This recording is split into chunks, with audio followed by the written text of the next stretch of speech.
ದೆಹಲಿಯಲ್ಲಿ ಆಗಿರುವಂತಹ ಸ್ಫೋಟಕ್ಕೆ ಸಂಬಂಧಪಟ್ಟಂತೆ ಬಿಜೆಪಿ ರಾಜ್ಯಾಧ್ಯಕ್ಷ ವಿಜಯೇಂದ್ರ ಅವರು ಕೂಡ ಹೇಳಿಕೆಯನ್ನು ನೀಡಿದ್ದಾರೆ. ದೆಹಲಿಯ ಕೆಂಪುಕೋಟೆ ಬಳಿ ಕಾರು ಸ್ಫೋಟ ಕೇಸ್ ಇದು ಭಯೋತ್ಪಾದಕ ದಾಳಿ ಎಂದೇ ಹೇಳಬೇಕು ಎಂದು ಬಿವೈ ವಿಜಯೇಂದ್ರ ಹೇಳಿಕೆ ನೀಡಿದ್ದಾರೆ. ಶಿವಮೊಗ್ಗದಲ್ಲಿ ಬಿಜೆಪಿ ರಾಜ್ಯಾಧ್ಯಕ್ಷ ಬಿವೈ ವಿಜಯೇಂದ್ರ ಹೇಳಿಕೆಯನ್ನು ನೀಡಿರುವಂತದ್ದು. ಪ್ರಧಾನಿ ನರೇಂದ್ರ ಮೋದಿ ಈ ಬಗ್ಗೆ ಪ್ರತಿಕ್ರಿಯೆ ನೀಡಿದ್ದಾರೆ.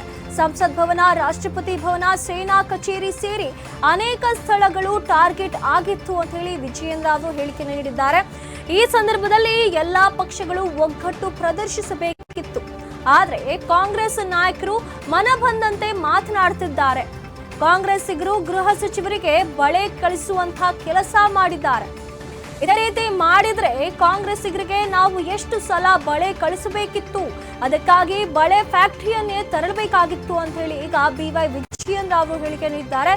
ಶಿವಮೊಗ್ಗದಲ್ಲಿ ಬಿಜೆಪಿ ರಾಜ್ಯಾಧ್ಯಕ್ಷ ಬಿವೈ ವಿಜಯೇಂದ್ರ ಈ ರೀತಿಯಾಗಿ ಹೇಳಿಕೆಗಳನ್ನು ನೀಡಿದ್ದಾರೆ.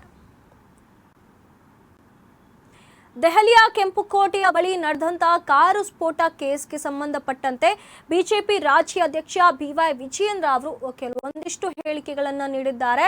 ಇದು ಭಯೋತ್ಪಾದಕ ದಾಳಿ ಅಂತ ಹೇಳಿ ಹೇಳಬೇಕು. ಇದು ಶಿವಮೊಗ್ಗದಲ್ಲಿ ಬಿವೈ ವಿಜಯೇಂದ್ರ ಅವರು ಈ ರೀತಿಯಾಗಿ ಪ್ರಧಾನಿ ಮೋದಿ ಅವರ ಪರವಾಗಿ ಮಾತನಾಡಿದ್ದಾರೆ. ಪ್ರಧಾನಿ ನರೇಂದ್ರ ಮೋದಿ ಅವರು ಈ ಬಗ್ಗೆ ಪ್ರತಿಕ್ರಿಯೆಯನ್ನು ಕೂಡ ನೀಡಿದ್ದಾರೆ. ಸಂಸತ್ ಭವನ, ರಾಷ್ಟ್ರಪತಿ ಭವನ, ಸೇನಾ ಕಚೇರಿ ಸೇರಿ ಅನೇಕ ಸ್ಥಳಗಳು ಈ ಒಂದು ಸ್ಫೋಟಕ್ಕೆ ಟಾರ್ಗೆಟ್ ಆಗಿತ್ತು.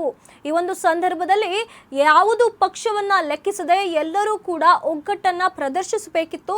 ಆದರೆ ಕಾಂಗ್ರೆಸ್ ನಾಯಕರು ತಮಗೆ ಮನಸ್ಸಿಗೆ ಬಂದಂತೆ ಮಾತನಾಡ್ತಿದ್ದಾರೆ. ಇಲ್ಲಿ ಕಾಂಗ್ರೆಸ್ಸಿಗರು ನಮ್ಮ ಗೃಹ ಸಚಿವರಿಗೆ ಬಳೆ ಕಳಿಸುವಂತಹ ಕೆಲಸ ಕೂಡ ಮಾಡ್ತಿದ್ದಾರೆ. ಈ ರೀತಿಯಾಗಿ ನಾವು ಬಳೆ ಕಳಿಸೋದಾಗಿದ್ರೆ ಹಿಂದೆ ಎಷ್ಟು ಸಾರಿ ಕಳಿಸಬೇಕಿತ್ತೋ ಗೊತ್ತಿಲ್ಲ. ಕಾಂಗ್ರೆಸ್ನಿಂದ ಅಂಥದ್ದೆಲ್ಲ ಕೆಲಸಗಳಾಗಿವೆ.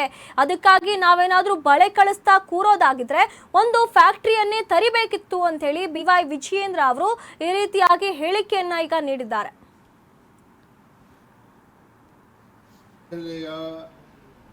ಕೆಂಪುಕೋಟೆ ಹತ್ತಿರ ಕಾರ್ನಲ್ಲಿ ಏನೋ ಬಾಂಬ್ ಬ್ಲಾಸ್ಟ್ ಆಯಿತು ಮೊನ್ನೆ ದಿನ. ಟೆರರ್ ಅಟ್ಯಾಕ್ ಅಂತಾನೆ ನಾವು ಹೇಳ್ಬೋದು. ತತ್ಕ್ಷಣ ಮಾನ್ಯ ಗೃಹ ಸಚಿವರಾಗಿರುವಂಥ ಅಮಿತ್ ಶಾ ಜಿ ಅವರು ಅಲ್ಲಿಗೆ ಸ್ಥಳಕ್ಕೆ ಭೇಟಿಯನ್ನು ಕೊಟ್ಟರು. ಮರುದಿನ ಪ್ರಧಾನಮಂತ್ರಿ ನರೇಂದ್ರ ಮೋದಿಜಿಯವರು ಸಹ ಆಸ್ಪತ್ರೆಗಳಿಗೂ ಕೂಡ ಭೇಟಿಯನ್ನು ನೀಡಿದ್ದಾರೆ. ಈಗ ಮಾಹಿತಿ ಬಂದಿರುವಂಥದ್ದು ನಿಮಗೆಲ್ಲ ತಿಳಿದಿರೋ ಹಾಗೆ ಸಂಸತ್ ಭವನ, ಬಿಜೆಪಿಯ ಕೇಂದ್ರ ಕಚೇರಿ,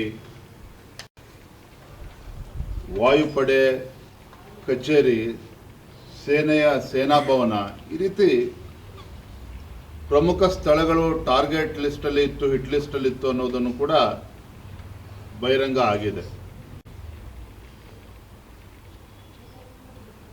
ಇಂಥ ಸಂದಿಗ್ಧ ಸಂದರ್ಭದಲ್ಲಿ ಎಲ್ಲ ರಾಜಕೀಯ ಪಕ್ಷಗಳು ಒಟ್ಟಾಗಿ ಒಂದೇ ಧ್ವನಿಯಲ್ಲಿ ಮಾತನಾಡಬೇಕಾಗ್ತದೆ.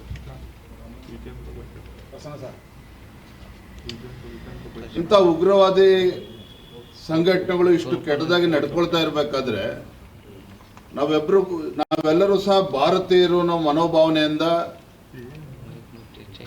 ದ್ವಂದ್ವ ಹೇಳಿಕೆಯನ್ನ ನೀಡದೇನೆ ದೇಶದ ಪರವಾಗಿ ಒಂದು ಒಗ್ಗಟ್ಟಿನ ಪ್ರದರ್ಶನ ಮಾಡಬೇಕಾಗಿರ್ತಕ್ಕಂಥದ್ದು ಇದು ಆದ್ಯತೆ ಆಗಬೇಕಾಗಿತ್ತು. ಆದರೆ ದುರಂತ ಅಂತ ಹೇಳಿದ್ರೆ ರಾಹುಲ್ ಗಾಂಧಿ ಅವರು, ವಿರೋಧ ಪಕ್ಷದ ನಾಯಕರು ರಾಹುಲ್ ಗಾಂಧಿ ಅವರು ಈ ಕ್ಷಣದವರೆಗೂ ಸಹ ಈ ಘಟನೆ ಬಗ್ಗೆ, ಟೆರರಿಸ್ಟ್ ಅಟ್ಯಾಕ್ ಬಗ್ಗೆ, ಬಾಂಬ್ ಬ್ಲಾಸ್ಟ್ ಬಗ್ಗೆ ಈ ಕ್ಷಣದವರೆಗೂ ಕೂಡ ತಮ್ಮ ಪ್ರತಿಕ್ರಿಯೆಯನ್ನು ನೀಡಿಲ್ಲ.